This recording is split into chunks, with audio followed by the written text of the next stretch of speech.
O Evangelho segundo o Espiritismo, capítulo 5, Bem-aventurados os aflitos. Dever-se-á por termo às provas do próximo? Lição 7. Deve alguém por termo às provas do seu próximo quando o possa, ou deve, para respeitar os desígnios de Deus, deixar que sigam o seu curso? Já vos temos dito e repetido muitíssimas vezes que estáis na terra de expiação para concluirdes as vossas provas e que tudo o que vos sucede é consequência das vossas existências anteriores. São os juros das dívidas que tendes de pagar. Esse pensamento, porém, provoca em certas pessoas reflexões que devem ser combatidas devido aos funestos efeitos que poderiam determinar. Pensam alguns que, estando na terra para expiar, cumpre que as provas sigam seu curso. Outros há mesmo que vão até ao ponto de julgar que não só nada deve fazer para as atenuar, mas que, ao contrário, devem contribuir para que elas sejam mais proveitosas, tornando-as mais vivas. Grande erro. É certo que as vossas provas têm de seguir o curso que lhes traçou Deus. Dar-se-á, porém, conheçais esse curso, sabeis até onde tem elas de ir, e se o vosso Pai misericordioso não terá dito ao sofrimento de tal ou tal dos vossos irmãos, não irás mais longe. Sabeis se a providência não vos escolheu para como instrumento de suplício para agravar o sofrimento culpado, mas como o bálsamo da consolação para fazer cicatrizar as chagas que a sua justiça abrirá. Não digais, pois, quando virdes atingido um dos vossos irmãos, é a justiça de Deus. Importa que siga o seu curso. Dizei antes, vejamos que meios o Pai misericordioso me pôs ao alcance para suavizar o sofrimento do meu irmão. Vejamos se as minhas consolações morais, o meu amparo material, os meus conselhos poderão ajudá-los a vencer essa prova com mais energia, paciência e resignação. Vejamos mesmo se Deus não me pôs nas mãos os meios de fazer que cesse esse sofrimento. Se não me deu a mim, também como prova, como expiação, talvez, deter o mal e substituí-lo pela paz. Ajudai-vos, pois, sempre mutuamente nas vossas respectivas provações e nunca vos considereis instrumentos de tortura. Contra essa ideia deve revoltar-se todo homem de coração, principalmente todo espírita, porquanto este, melhor do que qualquer outro, deve compreender a extensão infinita da bondade de Deus. Deve o espírita estar compenetrado de que a sua vida toda tem de ser um ato de amor e de devotamento, que faça ele o que fizer para se opor às condições do Senhor. Estas se cumprirão. Pode, portanto, sem receio, empregar todos os esforços por atenuar o amargor da expiação, certo, porém, de que só a Deus cabe detê-la ou prolongá-la, conforme julgar conveniente.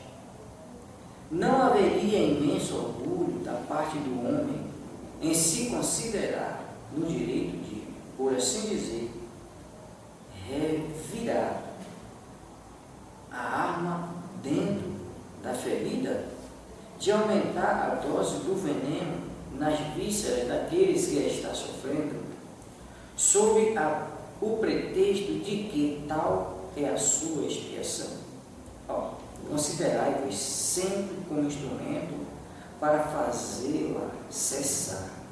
Resumindo, todos estáis na terra para expiar, mas todos sem exceção deveis esforçar-vos por abrandar a expiação dos vossos semelhantes, de acordo com a lei de amor e caridade. Bernardino, Espírito Protetor, por Deus, 1863. Será lícito abreviar a vida de um doente que sofre sem esperança de cura? Lição 28. Um homem está agonizante, presa de cruéis sofrimentos. Sabe-se que seu estado é desesperador. Será lícito pouparem-se alguns instantes de angústias, apresentando-se o fim? Quem vos daria o direito de prejulgar os desígnios de Deus? Não pode ele conduzir o homem até a porta do fosso para daí o retirar, a fim de fazê-lo voltar a si e alimentar ideias diversas das que tinha? Ainda que haja chegado o último extremo, um moribundo, ninguém pode afirmar com segurança que lhe haja soado a hora derradeira. A ciência não se terá enganado nunca em suas previsões? Sei bem haver casos que se podem, com razão, considerar desesperadores, mas se não há nenhuma esperança fundada de um regresso definitivo à vida e à saúde existente, a possibilidade atestada por inúmeros exemplos de um doente no momento mesmo da exalação e o último suspiro reanimar-se e recobrar por alguns instantes as faculdades. Pois bem, essa hora de graça que lhe é concedida pode ser de grande importância. Desconheceis as reflexões que seu espírito dispõe de poupar, um relâmpago de arrependimento. O materialista que apenas vê o corpo e em uma ponta tem a alma, é inapto a compreender essas coisas. O espírita, porém, que já sabe o que se passa no além-túmulo, conhece o valor de um último pensamento. Minorai os derradeiros sofrimentos, quanto o puderes, mas guardai-vos de abreviar a vida, ainda que de 1 minuto, porque esse minuto pode evitar muitas lágrimas no futuro. São Luís, Paris, 1860. Sacrifício da própria vida. Lição 29. Aquele que se acha desgostoso da vida, mas que não quer extingui-la por suas próprias mãos, será culpado se procurar a morte num campo de batalha, com o propósito de tornar útil sua morte. Que o homem se mate próprio, ou faça que outrem o mate. Seu propósito é sempre cortar o fio da existência. Há, por conseguinte, suicídio intencional. senão de fato. É ilusória a ideia de que sua morte servirá para alguma coisa. Isso não passa de pretexto para colorir o ato e excusá-lo aos seus próprios olhos. Se ele desejasse seriamente servir ao seu país, cuidaria de viver para defendê-lo.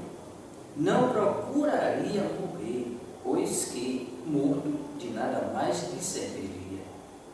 O verdadeiro devotamento consiste em não temer a morte, quando se trate de ser útil em afrontar o perigo, em fazer de antemão e sem pensar o sacrifício da vida, se for necessário, mas buscar a morte com premeditada intenção, expondo-se a um perigo, ainda que para prestar serviço, anula o mérito da ação. Isso é de São Luís, Paris, 1860. Se um homem se expõe a um perigo iminente para salvar a vida a um de seus semelhantes, sabendo de antemão que sucumbirá, pode o seu ato ser considerado suicídio? Desde que no ato não entre a intenção de buscar a morte, não há suicídio, e sim apenas devotamento e abnegação, embora também haja certeza de que morrerá. Mas quem pode ter essa certeza?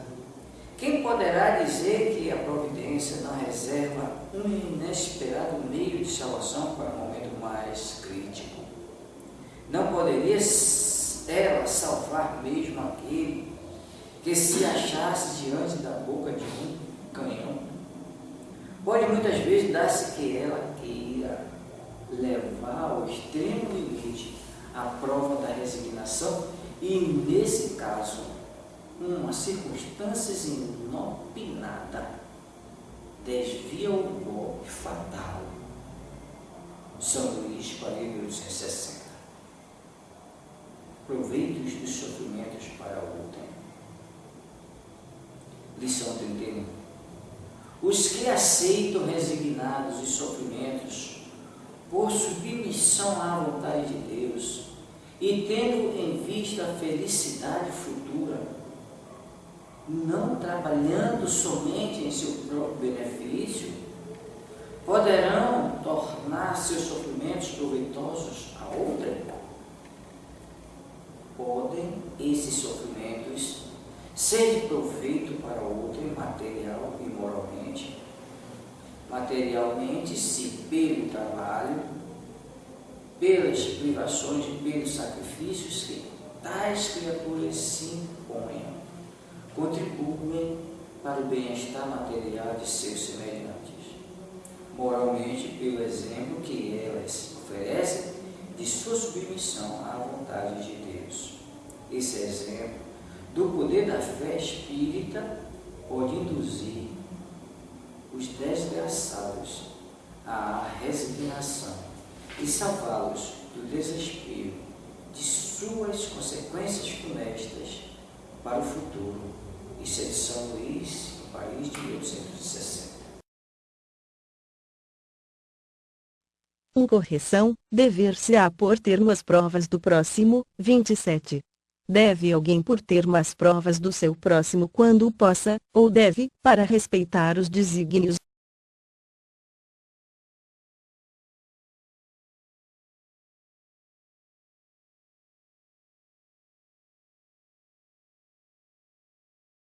de Deus, deixar que sigam seu curso. Já vos temos dito e repetido muitíssimas vezes que estáis nessa terra de expiação para concluirdes as vossas provas e que tudo que vos sucede é consequência das vossas existências anteriores, são os juros da dívida que tendes de pagar. Esse pensamento, porém, provoca em certas pessoas reflexões que devem ser combatidas, devido aos funestos efeitos que poderiam determinar.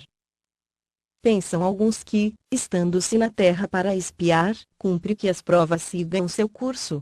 Outros há, mesmo, que vão até ao ponto de julgar que, não só nada devem fazer para as atenuar, mas que, ao contrário, devem contribuir para que elas sejam mais proveitosas, tornando-as mais vivas. Grande erro! E certo que as vossas provas têm de seguir o curso que lhes traçou Deus, dar-se-á, porém, conheçais esse curso. Sabeis até onde têm elas de ir, e se o vosso Pai misericordioso não terá dito ao sofrimento de tal ou tal dos vossos irmãos, não irás mais longe. Sabeis se a providência não vos escolheu, não como instrumento de suplício para agravar os sofrimentos do culpado, mas como o bálsamo da consolação para fazer cicatrizar as chagas que a sua justiça abrira. Não digais, pois, quando virdes atingido um dos vossos irmãos, e a justiça de Deus, importa que siga o seu curso.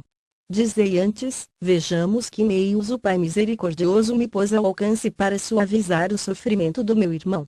Vejamos se as minhas consolações morais, o meu amparo material ou meus conselhos poderão ajudá-lo a vencer essa prova com mais energia, paciência e resignação. Vejamos mesmo se Deus não me pôs nas mãos os meios de fazer que cesse esse sofrimento, se não me deu a mim, também como a prova, como expiação talvez, deter o mal e substituí-lo pela paz. Ajudai-vos, pois, sempre, mutuamente, nas vossas respectivas provações e nunca vos considereis instrumentos de tortura. Contra essa ideia deve revoltar-se todo homem de coração, principalmente todo espírita, porquanto este, melhor do que qualquer outro, deve compreender a extensão infinita da bondade de Deus.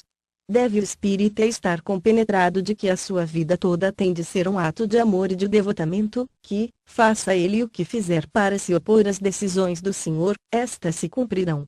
Pode, portanto, sem receio, empregar todos os esforços por atenuar o amargor da expiação, certo, porém, de que só a Deus cabe detê-la ou prolongá-la, conforme julgar conveniente.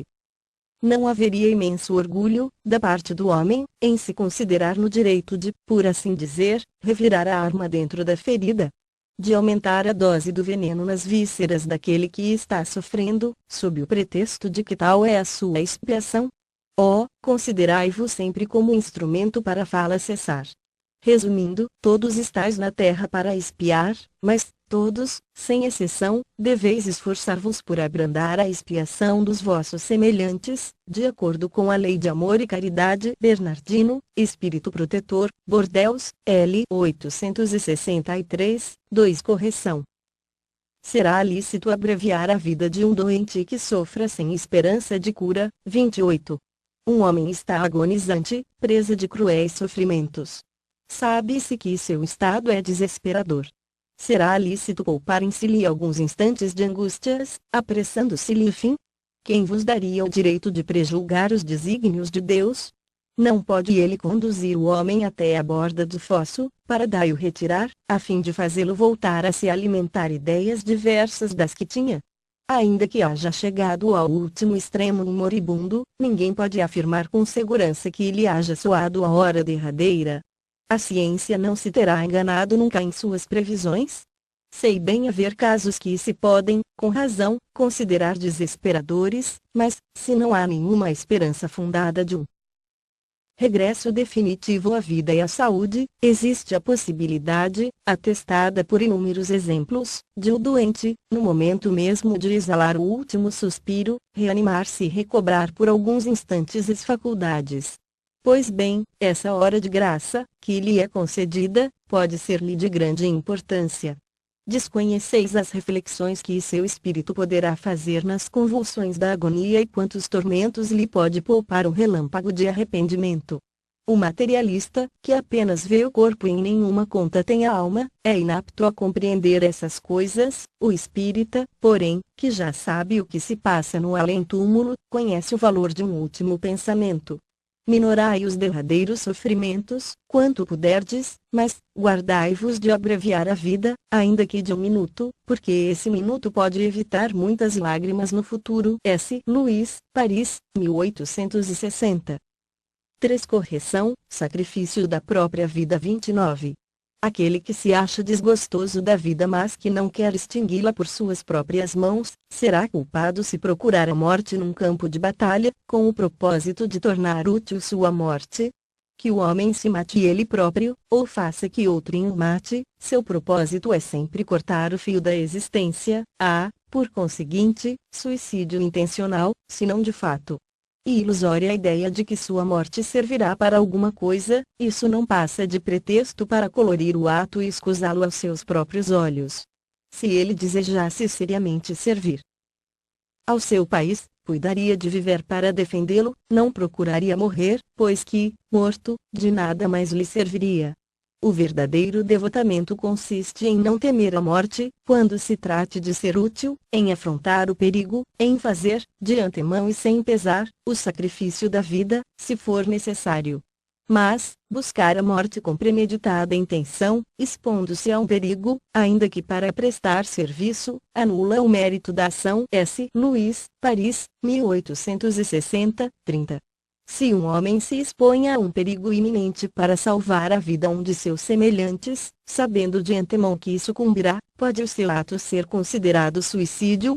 Desde que no ato não entre a intenção de buscar a morte, não há suicídio e, sim, apenas, devotamento e abnegação, embora também haja certeza de que morrerá. Mas, quem pode ter essa certeza? Quem poderá dizer que a providência não reserva um inesperado meio de salvação para o momento mais crítico? Não poderia ela salvar mesmo aquele que se achasse diante da boca de um canhão? Pode muitas vezes dar-se que ela queira levar ao extremo limite a prova da resignação e, nesse caso, uma circunstância inopinada desvia o golpe fatal. S. Luís, Paris, 1860. 4. Correção, proveito dos sofrimentos para outro em 31.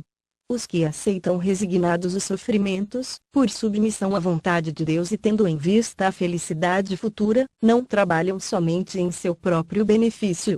Poderão tornar seus sofrimentos proveitosos a outrem.